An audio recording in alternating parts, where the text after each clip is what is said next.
ہے وہ تقوی ہے۔ قرآن مجید نے جو معیار عزت قرار دیا ہے وہ نہ کسی بڑے کا بیٹا ہونا، نہ کسی اعلیٰ نسل خاندان سے ہونا، یہ بھی وقار کی علامتیں ہیں، لیکن قرآن مجید نے کہا کہ ان اکرمکم عند اللہ اتقاکم، فرمایا اللہ کے نزدیک اس کی عزت زیادہ ہے جو اللہ سے زیادہ ڈرتا ہے۔ اور متقی نماز پڑھنے والے کو نہیں کہتے، متقی روزہ رکھنے والے کو نہیں کہتے، متقی حج کرنے والے کو نہیں کہتے، یہ بھی یاد رکھیں۔ متقی پرہیزگار اس شخص کو نہیں کہتے جو صدقات و خیرات زیادہ کرتا ہے، متقی پرہیزگار اس کو کہا جاتا ہے جو گناہوں سے بچتا ہے، جو غلطی نہیں کرتا وہ پرہیزگار ہے، جو گناہ سے حد الامکان کوشش کرتا ہے بچنے کی وہ پرہیزگار ہے۔ قرآن مجید نے کہا کہ اللہ کی نظر میں اس کی عزت ہے جو زیادہ پرہیزگار ہے، جو اللہ سے زیادہ۔ حضرت عبداللہ ابن مسعود رضی اللہ تعالیٰ عنہ سے کسی نے پوچھا تھا حضرت جی بڑا عالم کون ہوتا ہے، بڑا عالم کون ہوتا ہے؟ تو آپ فرمانے لگے زیادہ باتیں کرنے کا نام علم نہیں۔ کہا حضور پھر علم کس بات کا نام ہے؟ فرمایا جو اللہ سے زیادہ ڈرتا ہے وہ بڑا عالم ہے، اس لیے کہ قرآن مجید نے کہا انما یخشی اللہ من عبادہ العلماء، اللہ سے اللہ کے وہ بندے ڈرتے ہیں جنہیں اللہ نے علم عطا فرمایا ہے، وہ ڈرتے ہیں۔ تو عزت کا پہلا معیار ہم سمجھتے ہیں بڑی گاڑی، نوکر چاکر، آنا جانا، یہ سارے باعث عزت ہیں۔ قرآن مجید نے کہا نہیں، تو اگر سمجھتا ہے نا میں وہ نواب خاندان سے ہوں، چودھری ہوں، تو میں باعث عزت ہوں۔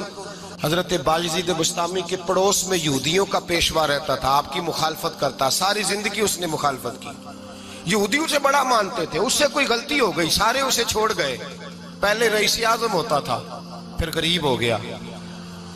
ایک دن حضرت بایزید بسطامی گھر آئے تو بچے کے رونے کی آواز آئی، زوجہ سے پوچھنے لگے اس کا بچہ کیوں روتا ہے؟ تو کہنے لگی آپ کو پتہ ہے نا اب لوگ اسے چھوڑ گئے ہیں تو گھر میں دیا نہیں جلتا، بچہ چھوٹا ہے اندھیرے میں روتا ہے۔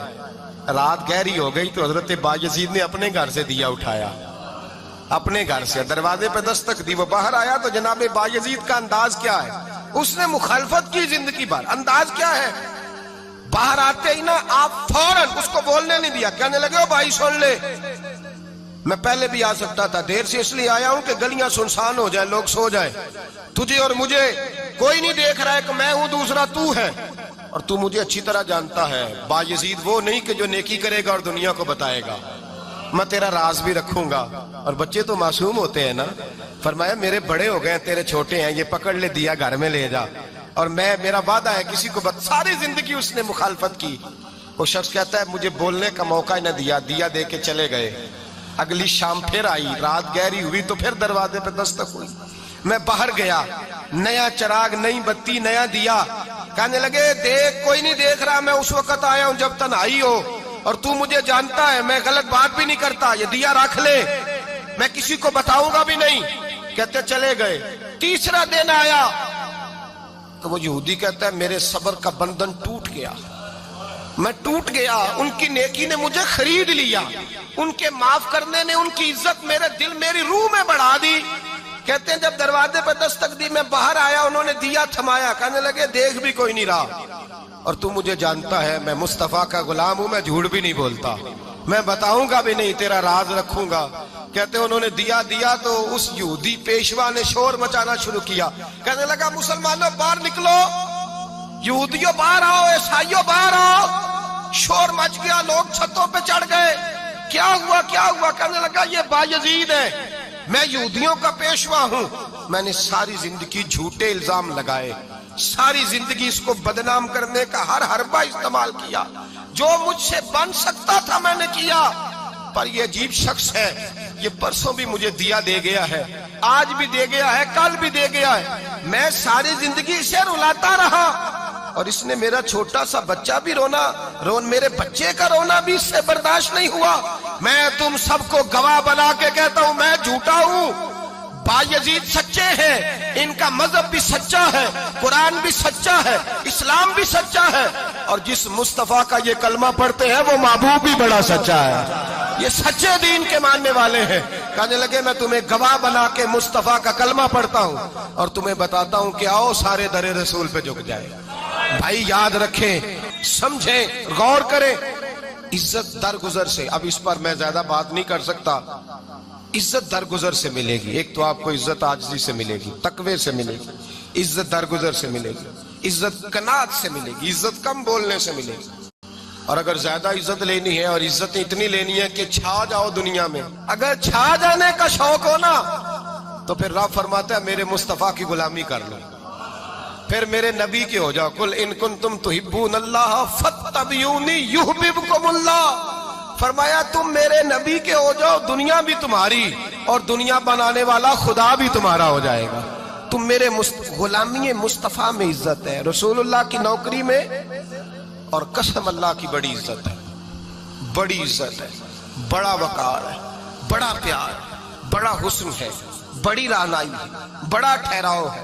یار وہ جو لوگ کہتے ہیں نا میں پتہ نہیں کون ہوں، کہاں کا رہنے والا ہوں، یار نہیں لوگ پوچھتے تو کون تھا، تیری برادری کیا ہے، تو کہاں کا ہے، نہیں پوچھتے. تیرے لبوں پہ اگر ذکر مصطفیٰ ہے تو دنیا تیری غلام ہے. اگر تو حضور کا ہے تو پھر سارے دامن مصطفیٰ سے جو بھی لپٹا وہ یگانہ ہو گیا، اور جس کے حضور ہو گئے اس کا زمانہ ہو گیا، جس کے حضور ہو گئے اس کا. اقبال کہتے ہیں قوت عشق سے ہر پست کو بالا کر دے، اور دہر میں اس میں محمد سے اجالا کر دے. اور کی محمد سے وفا تو نے تو ہم تیرے، کی محمد سے وفا تو نے تو ہم تیرے. یہ جہاں چیز ہے کیا لوح قلم تیرے. رسول اللہ کی غلامی عزت دیتی ہے، نبی پاک کی نوکری، اللہ کرے آپ بول پڑے آمین کہنا. نبی پاک کی غلامی عزت ہے، حضور کی غلامی. یار بندہ بالکل بے عمل ہونا، بالکل تو میری طرح داڑھی رکھ کے پگڑی باندھ کے بس میں بھی چڑھ جائے تو کئی لوگ سیٹیں خالی کر دیتے ہیں، کہتے ہیں بزرگوں یہاں آ جائیں، حضرت جی یہاں آ جائیں. تو پھر عزت کس چیز کی ہوئی؟ سنت مصطفیٰ کی ہوئی نا، پھر عزت نبی پاک کی سنت کی ہوئی نا، وقار کی ہوئی نا. ایک صاحب، ایک بچے نے داڑھی رکھ لی تو مجھے آ کے کہنے لگے حضرت جی لوگ بڑے بڑے لقب دینے لگے ہیں. میں نے کہا کیا؟ کوئی کہتا ہے حضرت صاحب، کوئی کہتا ہے قاری صاحب، کوئی کہتا ہے حافظ صاحب، کوئی کہتا ہے علامہ صاحب. تو میں نے کہا تیری موج نہیں بن گئی؟ 4 سالوں میں حفظ ہوتا ہے، تجھے مفت کا لقب مل گیا ہے. سے نظامی 8 سال میں ہوتا ہے، مفت کا علامہ بن گیا ہے. تجھے وقار نہیں دے دیا اللہ تعالیٰ نے؟ عزت میرے اعلیٰ حضرت فرماتے ہیں عزت در رسول پہ ہے، عزت حضور کی. اور اعلیٰ حضرت نے ایک بات لکھی ہے بڑی قیمتی، اور میں نا جب کبھی پریشان ہوتا ہوں نا تو میں یہ والی بات کھول کے پڑھتا ہوں. اعلیٰ حضرت یہ بات ڈھارس بندھاتی ہے، ڈھارس توانائی دیتی ہے، پورا مضمون باندھا ہے. اعلیٰ حضرت کہتے ہیں بیروپیہ تھا مداری، روپ بدل بدل کے دکھایا کرتا تھا، بادشاہوں سے انعام لیتا تھا. ایک دن اورنگزیب عالمگیر کے پاس آ گیا، کہنے لگا میں روپ بدلوں گا، اگر آپ پہچان نہ سکے تو میں انعام لوں گا.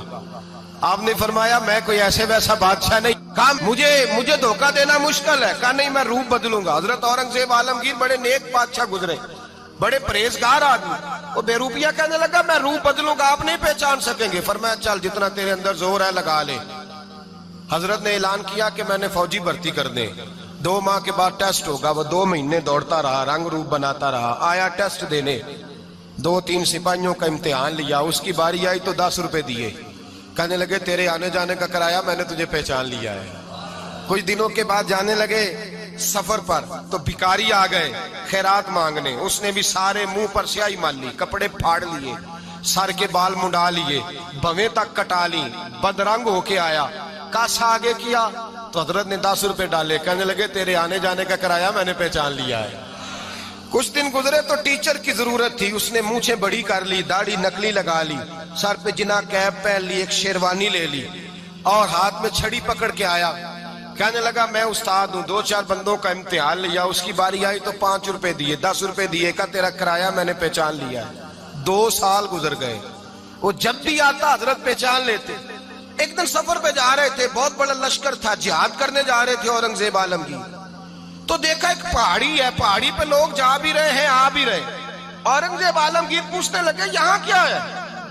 کہنے لگے ایک بابا جی بیٹھے ہیں دعا کرتے ہیں، اللہ کے نیک بندے ہیں. اورنگزیب کہنے لگے یار پرانے لوگ سارے ہی اللہ والوں کو مانتے، یہ بھی مصیبت آئی ہے جتنی نہیں آئی ہے، سارے لوگ ہی مانتے.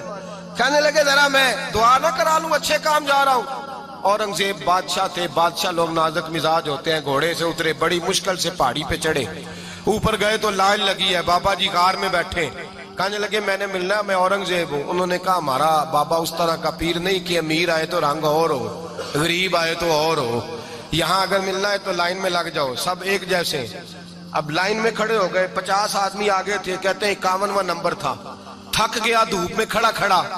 جب میں پہنچا غار کے دہانے تو میں نے بابا جی کے چہرے پہ نظر ڈالی تو بڑا نورانی چہرہ، بڑی خوبصورت لب و لہجہ۔ میں نے کہا میرے جیسا آدمی بھی پگڑی باندھ لے جو اچھا لگنے لگ جاتا ہے، بڑا خوبصورت انداز۔ کہتے ہیں میں ان کے پاس اتحیات کی حالت میں بیٹھ گیا۔ میں نے کہا حضور میں جا رہا ہوں جہاد کرنے، دعا کرنا۔ بزرگوں نے ہاتھ اٹھائے، اللہ اس کی مدد فرما، دین کو غلبہ عطا فرما، اسے دین کا سچا پکا سپاہی بنا۔ پھر تھپکی دی، 2-4 نصیحتیں بھی کر ڈالی، دیکھنا ظلم نہ کرنا، زیادتی نہ کرنا، جب تو جیت فخر نہ کرنا، غرور نہ کرنا، نصیحتیں بھی کر دی۔ کہتے ہیں اب جب میں اٹھا تو 2-4 دینار بطور نذرانہ مسلح کے نیچے رکھے، اور الٹے قدم جب میں غار سے اترا انہوں نے رومال جھاڑا اور اٹھ کے کھڑے ہو گئے، کہنے لگے آج نہیں تو نے پہچانا، آج نہیں تو نے پہچانا، میرا انعام بنتا ہے، آج نہیں پہچانا، لا پیسے۔ اورنگزیب کہنے لگا یار تو نے حد کر دی، کہاں چڑھا کہاں کھڑا رہا، دھوپ میں تھک گیا، کمال کر دی بھائی تو نے، بتا تو کیا لے گا اب، تو دیکھ جلدی بتا، وہ کتنے لوگ پیچھے دھوپ میں کھڑے ہیں، لشکر سارا کھڑا ہے، کیا لے گا؟ اس نے کہا سب سے قیمتی ہیرے وہ ہیں جو تیرے سر کے تاج میں لگے ہوئے ہیں، مجھے تیرا تاج چاہیے۔